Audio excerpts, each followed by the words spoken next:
Hello, ladies and gentlemen. Welcome to the latest edition of Math 12-hour screencast lessons. Today we're going to be talking about an application of the derivative. Okay, in physics, those of you who are taking physics, you'll see that either you are about to do or will have done, will soon be doing motion problems, specifically particle motion.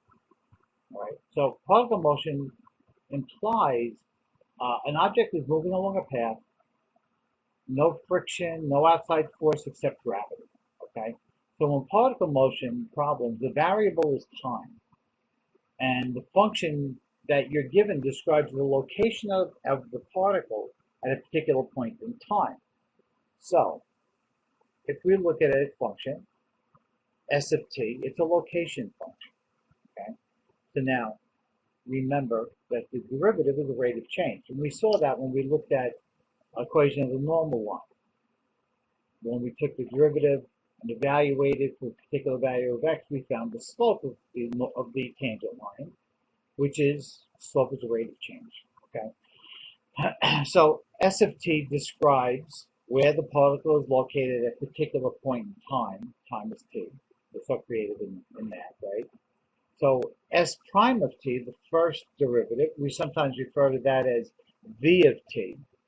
It describes the velocity of the object at a particular time. So what the velocity really is, it's the change in it's the rate of change in location. That's the velocity.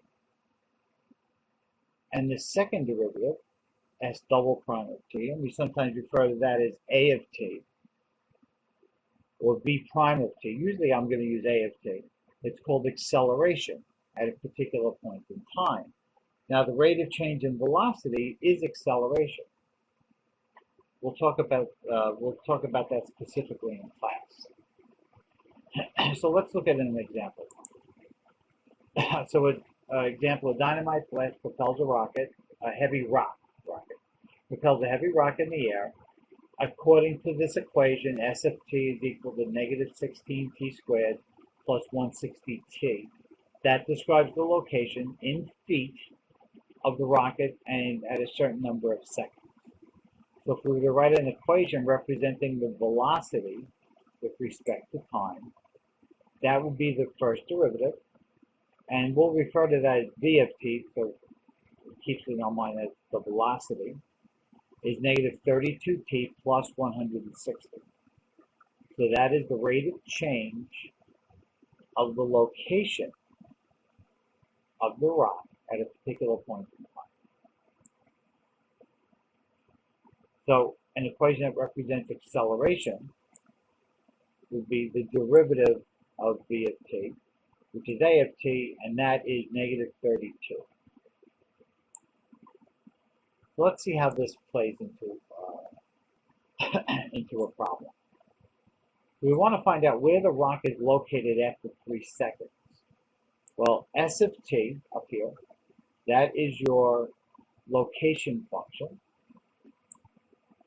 So if t is 3 seconds, we put a 3 in where the t was, and we evaluate the function. So at 3 seconds, that rock is 336 feet away.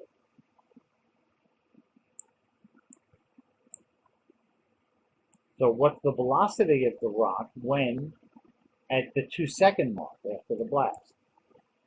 So you go to the velocity function, v of t, your first derivative, and you put a 2 in for t, and the velocity is 96 feet per second.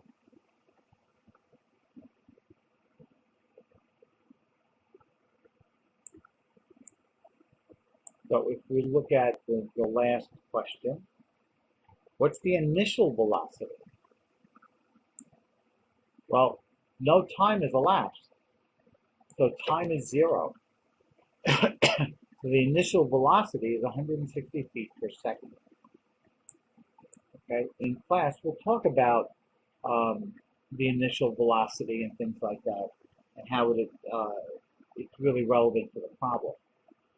So if you need to go back and look at the screencast again, take a look at it one more time. Excuse me. We'll go over this in class. There will be a quiz when class starts. So I'll be giving out a quiz in class in the first 2 minutes of class. So replay the screencast if you need to. If you have any questions, bring them into class. I'll see everybody in class.